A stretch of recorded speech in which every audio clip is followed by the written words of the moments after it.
हाय अजीत, कैसे हो? अरे आप कौन हो और मुझे कैसे जानती हो? कैसे दोस्त हो? अपने दोस्त को नहीं पहचान रहे हो? दोस्त? अरे तुम तो शहर की लड़की लग रही हो और शहर की लड़की मेरी कोई दोस्त नहीं है। अरे अजीत, अच्छे से याद करो, हम लोग बचपन में साथ में खेलते थे और फिर मैं शहर चली गई थी।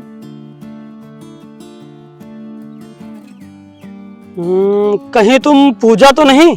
हाँ, सही पहचाना तुमने, मैं पूजा ही तो हूँ। यार पूजा, तुम तो पहले से बहुत बदल गई हो, मैं तो तुम्हें पहचान ही नहीं पाया। और बताओ तुम शहर क्यों चली गई थी? अजीत, मैं शहर पढ़ाई करने गई थी, वहीं पे मेरे चाचा चाची रहते हैं तो वहीं पे मैं रहने लगी थी। अच्छा, लेकिन पूजा ये बताओ, तुमने अपना गांव वाला घर क्यों बेचा था? मुझे लगता है अब उसमें और कोई रहने लगा है। अजीत, तुम तो जानते ही हो, मेरे मम्मी पापा बचपन में ही गुजर गए थे और शहर में रहकर पढ़ाई करना कितना मुश्किल होता है, इसीलिए मैंने वो घर बेच दिया था। लेकिन अजीत, अब मेरा गांव में रहने का बहुत मन करता है। क्या तुम यहाँ पे कोई घर रेंट पे दिला सकते हो?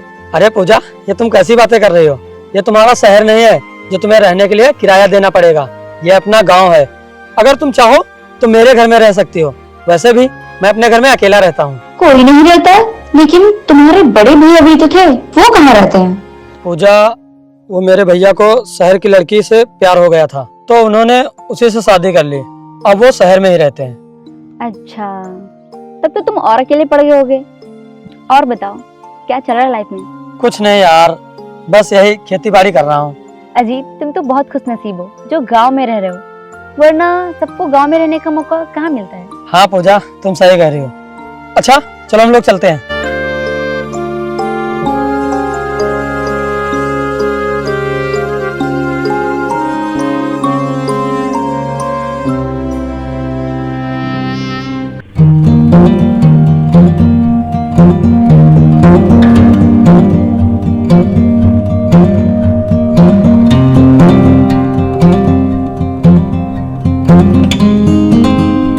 क्या बात है भाई, क्यों इतना खुश हो रहा है? कुछ नहीं भाई, बस वो एक बार हाँ बोल दे, फिर मेरी पूरी जिंदगी संवर जाएगी। अच्छा, कौन है वो जो तुझे हाँ नहीं बोल रही है? एक लड़की है। अच्छा, क्या नाम है और कहाँ रहती है? अभी नहीं भाई, टाइम आने पर मैं तुझे बता दूंगा। अच्छा भाई, अपने दोस्त से छुपा रहा है? नहीं यार, छुपा नहीं रहा हूँ, टाइम आने पर मैं तुझे सब कुछ बता दूंगा। अच्छा, जैसे तेरी मर्जी। अच्छा भाई, चल कहीं घूमने चलते हैं। अरे नहीं यार, मैं शहर जा रहा हूँ कुछ काम से, कुछ दिन में वापस आ जाऊंगा। चल ठीक भाई। हाँ भाई, मैं चलता हूँ। ठीक भाई।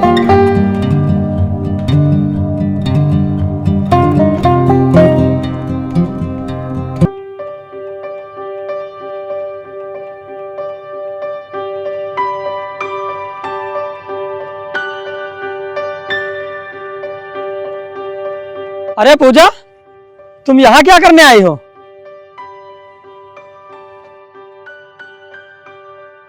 वो मैं घर पे बोर हो रही थी, इसीलिए खेतों की तरफ आ गई। अच्छा किया।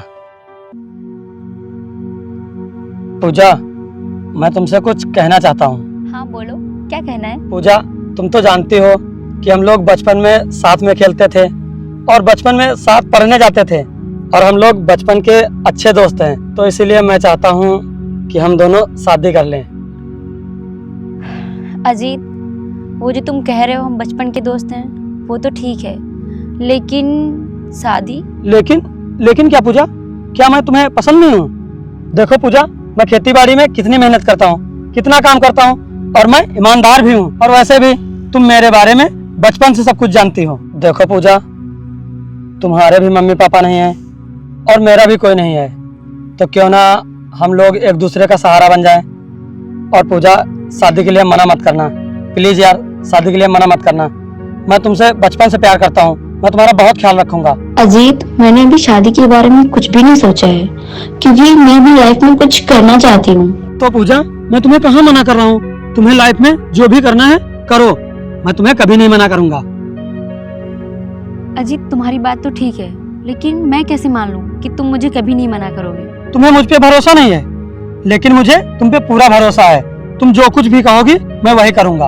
अच्छा, अगर ऐसी ही बात है तो तुम अपनी सारी प्रॉपर्टी मेरे नाम कर दो, तभी मैं मानूंगी कि तुम मुझे कभी मना नहीं करोगे। पूजा, इतनी छोटी सी बात, मुझे तो लगा था कि तुम मेरी जान मांगोगी। अगर तुम मेरी जान मांगती ना तो मैं वो भी दे देता। लेकिन शादी के बाद तो सारी प्रॉपर्टी तुम्हारी हो जाएगी, तो क्यों ना मैं ये काम पहले ही कर दूं। अजीत, तुम मुझे गलत मत समझना। मैं तुमसे ये सब इसलिए कह रही हूँ, कहीं तुम मुझे शादी के बाद छोड़ ना दो। और तुम्हें तो पता है मेरे मम्मी पापा भी नहीं है, तो मैं यहाँ किसके सहारे रहूंगी। पूजा, इतना मत सोचो, प्रॉपर्टी की तो बात है। चलो मेरे साथ, आओ बैठो। अरे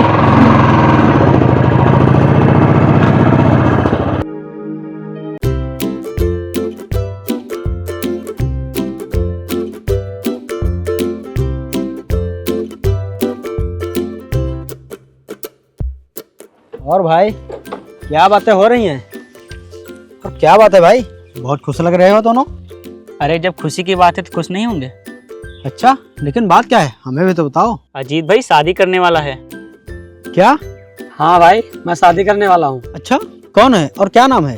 देख भाई, तूने उस दिन भी नहीं बताया था, आज तुझे बताना ही पड़ेगा। बता कौन है। भाई, मैंने तुझसे बोला था ना, सही समय आने पर मैं तुझे सब कुछ बता दूंगा।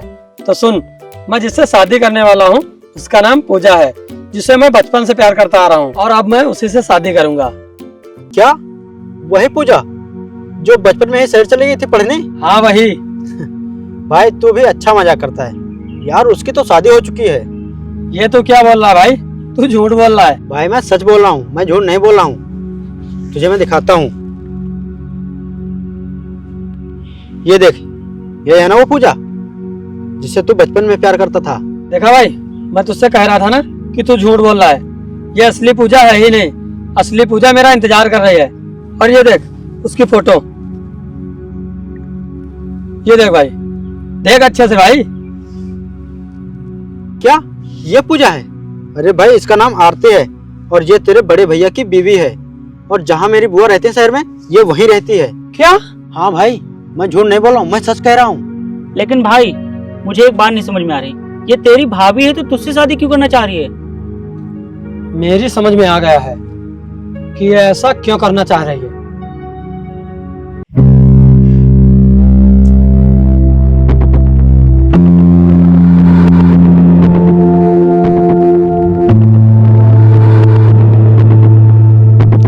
कहाँ रह गया ये गवार, अभी तक नहीं आया। कहीं तहसील पहुंचने में देर ना हो जाए।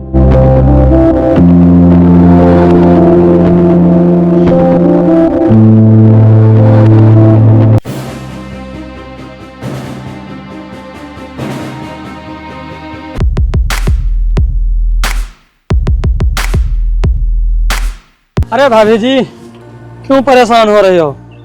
सही टाइम से मैं तुम्हें तहसील पहुंचा दूंगा। मेरी सारी प्रॉपर्टी तुम्हें अपने नाम करवानी है ना, तो चलो चलते हैं। अजीत, तुम मुझे भाभी क्यों बोल रहे हो? हमारी तो शादी होने वाली है ना। भाभी, ज्यादा तुम्हें नाटक करने की कोई जरूरत नहीं है, क्योंकि तुम्हारी सारी सच्चाई मेरे सामने आ चुकी है। सच्चाई? कैसी सच्चाई? प्रदीप, बताना जरा भाभी को। भाभी जी, साफ साफ बता दो, ये सब करने के लिए तुमसे किसने कहा था? ये ऐसे नहीं बताएगी अजीत, पुलिस को बुलाना ही पड़ेगा। रुको, मैं बताती हूँ, सब बताती हूँ। वो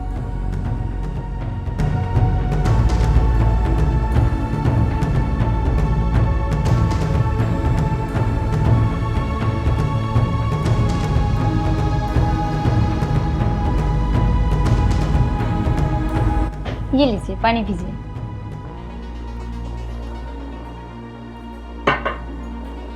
क्या बात है, आप इतना परेशान क्यों हैं? कुछ नहीं।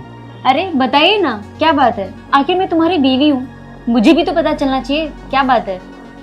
आरती, बात यह है कि बाबूजी ने बहुत ही मेहनत से शहर में ये मकान बनवाया था और एक वरासत भी बनवाई थी, जिसमें साफ साफ लिखा था कि जो भी शहर का मकान लेगा उसे गांव वाली ज़मीन से कोई मतलब नहीं रहेगा, क्योंकि शहर के मकान और गांव की ज़मीन की कीमत बराबर है। इसलिए गांव की सारी ज़मीन मेरे छोटे भाई की हो गई है। अच्छा, मैं ये सब नहीं मानती, मैं तुम्हारे हिस्से की जमीन लेकर ही रहूंगी। लेकिन आरती, हमारे मकान से इतना किराया आता है कि हमारी ज़िंदगी तो आराम से कट जाएगी। तो हम कब तक किराए के पैसों पे जिंदगी बिताएंगे और आप उस जमीन को ऐसे ही छोड़ देंगे? लेकिन ज़मीन तो मेरे भाई के नाम पर है। वो सब मुझ पर छोड़ दो, मैं तुम्हारे भाई के पास कुंवारी लड़की बनकर जाऊंगी और उसे अपने प्यार में फंसाकर सारी प्रॉपर्टी अपने नाम करवा लूंगी। तुम्हारा दिमाग तो बहुत ही तेज है, तो मैं तुम्हें उसकी कुछ कमियां बताता हूँ।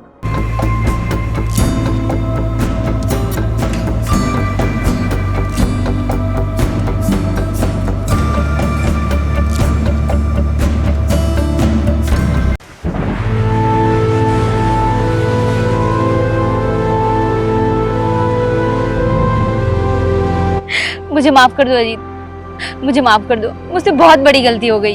अजीत भाई, इसकी बातों में मत आओ, इसे पुलिस के हवाले कर दो। नहीं अजीत, तुम ऐसा नहीं कर सकते, प्लीज तुम ऐसा मत करो, मत करो ऐसा। क्यों नहीं कर सकता? जब तुम मेरे साथ ऐसा कर सकती हो तो मुझे क्यों रोक रहे हो ऐसा करने से? मेरी सारी प्रॉपर्टी तुम्हारे नाम हो जाती तो मेरे पास क्या बचता? मेरी पूरी जिंदगी बर्बाद हो जाती, दर दर की ठोकरें खानी पड़ती, सिर्फ तुम्हारी वजह से। मुझे बर्बाद करने पे लगी थी तुम।